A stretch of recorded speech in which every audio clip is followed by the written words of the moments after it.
Hi guys, welcome back to another episode of Sermondo Talks. My name is Christina and my guest today is Jérôme de Guigné. I really hope I pronounced his last name the right way. He's the founder of the Amazon agency Amazon Made Simple. Let's welcome Jérôme and ask him a few questions.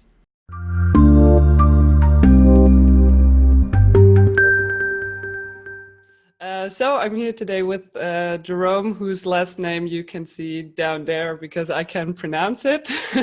Indeed. he's based in Luxembourg.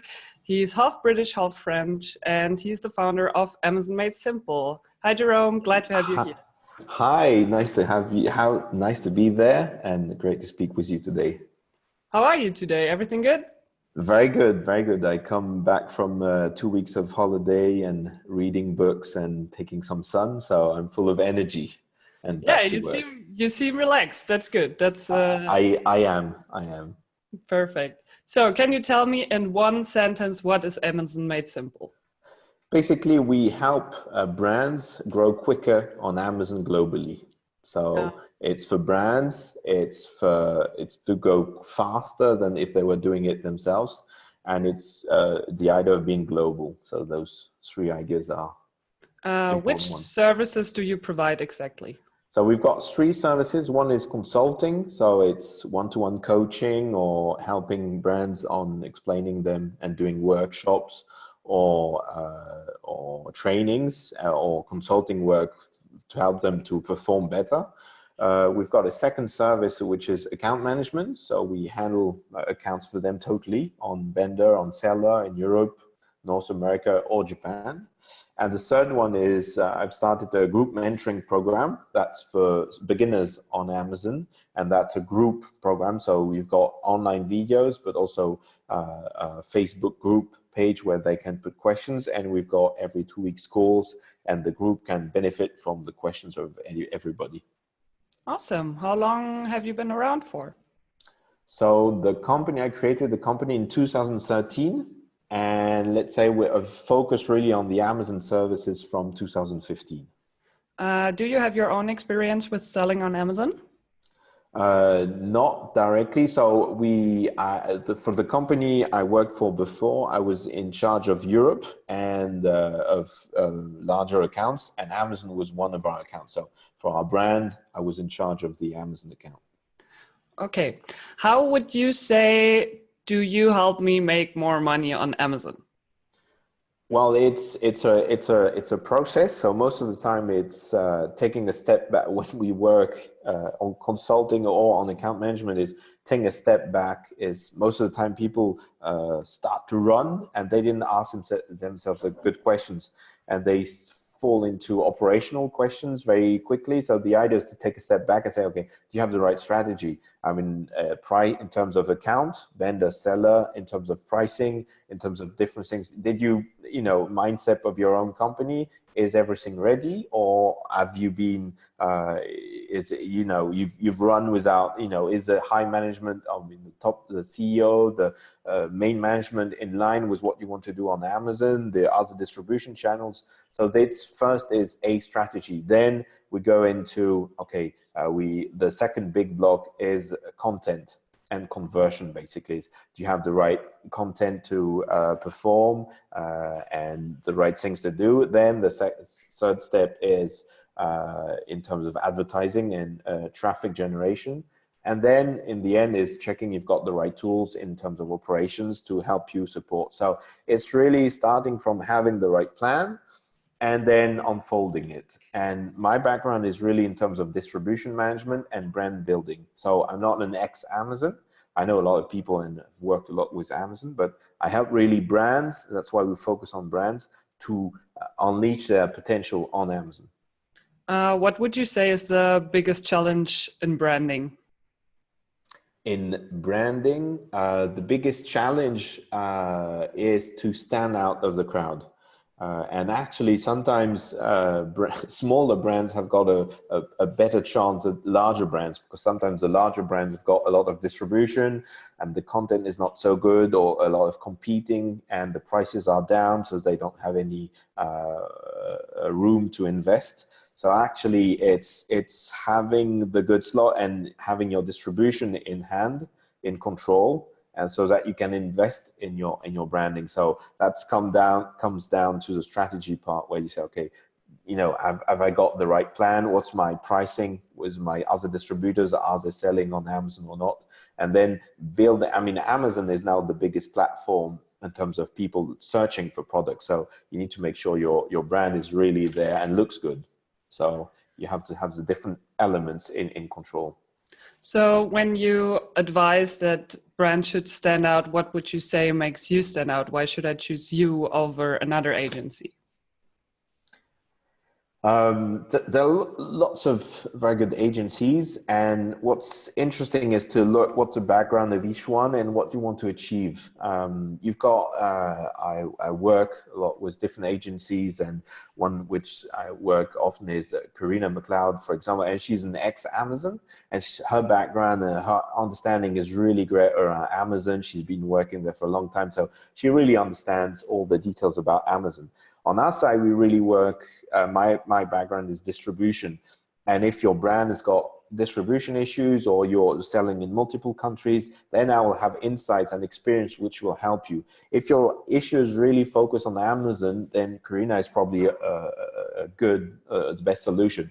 And if you want the best of two worlds, then you can ask a team to join. And for example, we work in team with Karina sometimes, and to deliver the best, and then we disagree sometimes and we just give our different point of view. There's not one way to be successful on Amazon, so it's just it's also a trust relationship with the consultant, and saying, okay, is his background, will his background be helpful for me and the type of other customers he's working for, and that will make the good mix for people. That's a great answer. My pleasure. What would you say do your clients say about you? 3 things. What they say is we are very well connected inside Amazon, because that was one of my main jobs, is really create a network of people inside Amazon to get information or solution fast. Second thing is we are very fast. We move fast because we need to connect between Amazon, which is very, very fast, and sometimes traditional brands which are very, very slow. So we try to adapt, and we try to make the brand which is a bit slow go as fast as possible to go at the level of Amazon. The third part is we've got a small team, so we're very dedicated, and we don't want to have a very high number of accounts, and to focus on the account management at least, and really focus on growing them. What do you expect from your clients when you work with them?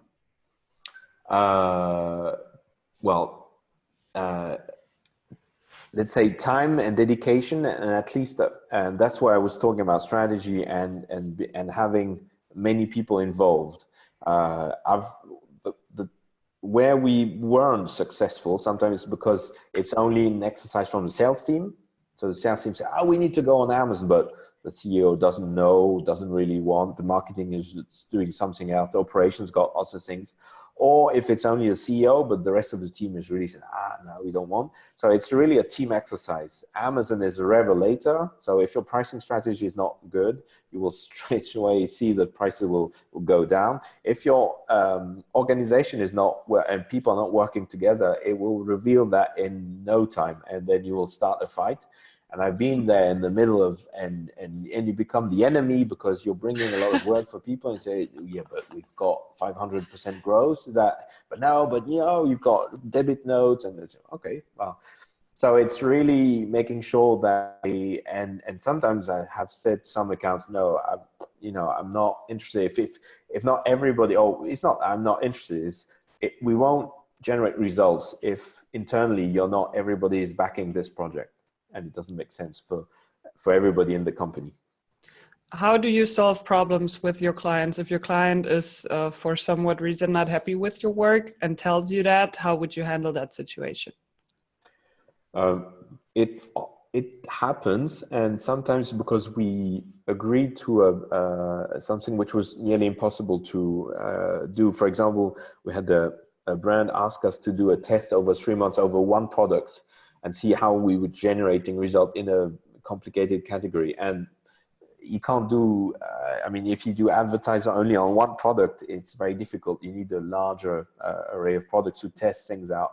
And typically, then you need to recognize, say, okay, I think it's wrong. It's the wrong way. So it's you need to learn from your errors and say, okay, I won't make such tests anymore, and something, and say, or for example, I had a call this morning with a brand wanting to start with us, and say, if we don't start right now, it will be difficult to deliver results for Christmas, for example. Or it's managing expectations. So the way I handle it basically is learn from what went bad and then implement it for the other ones. And if anybody wants to leave, they leave. I don't want to fight over, if you don't want to work with us, then I understand. And sometimes we're not the best fit. So let's, there are lots of other people, and let's focus us and them on people and doing good business. So you're very honest then about that and transparent. Well, it's not because only I'm a good person. It's because I think it's the best way to generate result in the long term. Because then people say, oh, yeah, it didn't work, but we closed nicely, and I can't say anything bad against them. And that's how you build your reputation too. How do you manage to stay up to date with all the regulations and new terms of services that Amazon shoots out every week? Well, it's a great thing about doing account management, is that because you're faced with a problem. So you've got the thing happen, then you get a message, and I'm not on my own. I've got project managers, and then we've got weekly calls, and that's a great way to keep up to date. And that's why I don't want to do consulting only or account management only. It's because one feeds into the other, and you get if you're handling accounts, then you've got those problems to solve, and like the packaging issues that from October 1st, they need all the larger items need to have the frustration-free packaging thing. Now I'm working on it because some of my accounts have that issue, and we need to solve it for them. So, and that I will be able to use it as in the consulting thing and on the group coaching part. So this is all feeds in. So account management is a great thing to learn new stuff, what's happening. Do you also follow some podcasts or blog? Well, LinkedIn is a great way of getting a lot of information. So yeah, I do follow, and I try to be linked to people who publish a lot. I try to publish a lot too. So information, and yeah, you need to be, I don't have sort of specific blogs. I don't have a very organized way of doing it. But I gather a lot of information. As soon as I see something, I tag it, and I read it. So I try to read straight away and to keep up to date. And I've got colleagues or friends who feed me in, and so that's the way you get. Normally with LinkedIn, if you check every morning, every afternoon at least, you will know what's happening. Yeah, I have the same. Then we come to the personal questions. Why did you decide to become self-employed? It's actually, I worked 10 years in a Chinese company. So I was head of Europe, and we decided with the Chinese, Mrs. Lee, who was a Chinese lady who was owner of the company, that she wanted to take over Europe herself, and it was a good time to split. And I was looking for a company. I had done MBA in Paris, and I speak German, French, and English. And I thought, I would find a job. And actually, it took some time. It was not a very good period of 2013, not so good. So I said, okay, maybe it's too complicated for company to, it's too risky and so on. So I said, okay, I'll employ myself. And then I remove this risk of employment, like in France, and it's very difficult to stop a contract, can be very costly. So I said, I'll do that. So it was really a reaction of saying, okay, I can't find a job. I'll do it myself. And, and I went there, and then bit by bit, I enjoyed it, and it went on and on. And so building success, learning, having bad days, good days. And that's how it came. But at the beginning, it was a bit, because I think I was angry because people were not employing me. So I was sort of saying like ego stuff, saying, if nobody's taking me, I'll do it myself. That was how it all started. How many hours do you work per week? Uh, I don't know because I enjoy myself, so I think I don't count. It's for me it's a strange question because if you're an entrepreneur and you love what you're doing, when you know I was driving with the kids yesterday and you're in the car, Oh, you have you think kids. about your yes I do, and Nice. you think about your work and you say what I have meetings and it's not I don't make a barrier about you know how many hours I probably work a bit more than the average, but we've got always people working more, so I don't know. It's some weeks is very much. And when you're traveling, I'm going to Geneva tonight, for example. Okay, you arrive late. Is that work? Is that something? What do you like least about your job? What do I like least? I tend to so it's the same as looking for information. It's a very disorganized way, and the way I work is I'll start something, I have another thing, and so it's a very bit disorganized, and I have a hard time of having sort of account management and doing a regular every week report and so on. It's very good for me to have a team to help me to do that, and they have their own accounts, and I'm not very good at being regular every I'd like to if I do the reporting I like to reinvent it every week sort of kind of mindset, so that's the kind of thing I don't really operational stuff which is regular, and some people are really good at it's not some are smart or not smart, so the way your brain works sometimes people are very good at having a regular operational stuff and I'm very bad at it, so if I try to do so it really doesn't work out very well, so I try to I have to sometimes to do so, but it's trying to find where people are best fit and where they are best at. It's good that you mentioned that because my next question would be if you could have one superpower, what would it be? Would it be that you suddenly become the most organized person in the world, or what would you choose? Probably the gift of languages. I'd love to speak many more languages, let's say. But you already speak a lot of languages. Yeah, but some people speak also Spanish and Italian and, you know, that would be fun. Or Chinese and Can you say Japanese. something in German for me? Ja, sorry. Ich war in Urlaub und deswegen kann ich nicht mehr so gut Deutsch sprechen, aber Oh, awesome. Love it. Very good. thank you very much. You mentioned the time superpower. So let's imagine you could go back in time 5 years. What would you tell your younger self? Very good question. I would probably say be a bit more ruthless when you believe something is not is not providing results. And the thing is, when you're an entrepreneur, I'm the kind of never giving up. I don't give up.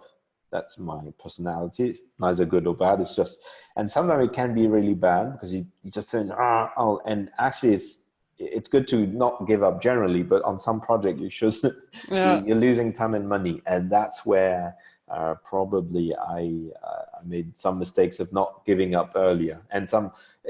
And it's typically when you're selling to a customer and my inner self wouldn't want to give up and someone is bargaining and then the bargain doesn't make sense for me, but I don't want to give up the discussion. And somebody said, you know, actually you should say no because and give up on him. He doesn't have the money and it's the deal it was fair, then give up and go on, move on.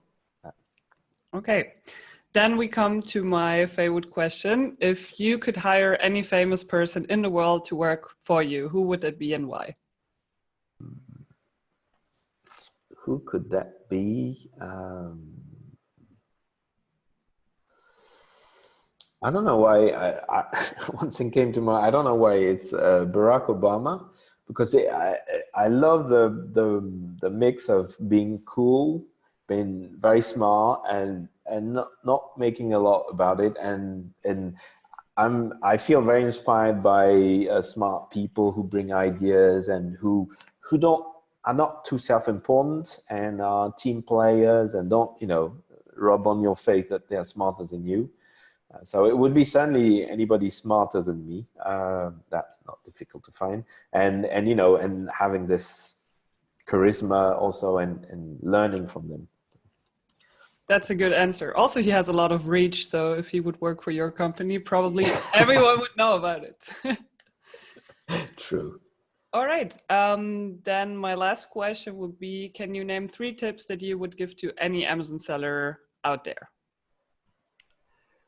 3 tips. Well, as it's the main advice I give most of the time is, do you have a plan, or do you know why you're on Amazon? And that's really first one. And if you don't, then you might have a big issue. That's the first one.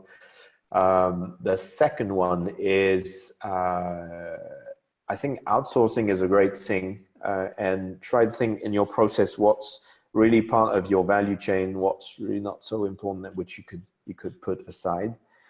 And lastly is,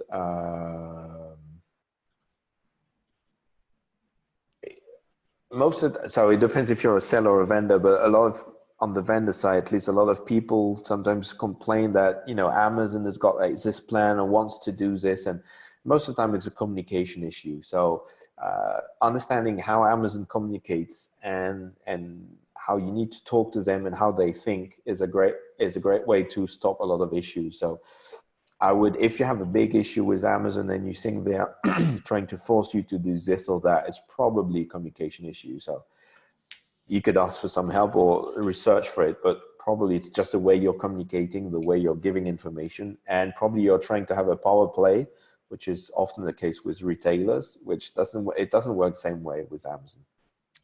All right. Thank you so much for taking the time and for answering all of my questions. And it was a pleasure having you on. Same for me. Thank you very much. All right, guys, that's it. That was my interview with Jérôme. If you want to find out more about his Amazon agency, Amazon Made Simple, I put the link in the description. You can also find any other service providers you may need in order to grow your Amazon business on sermondo.com. Check it out, and I see you guys next time.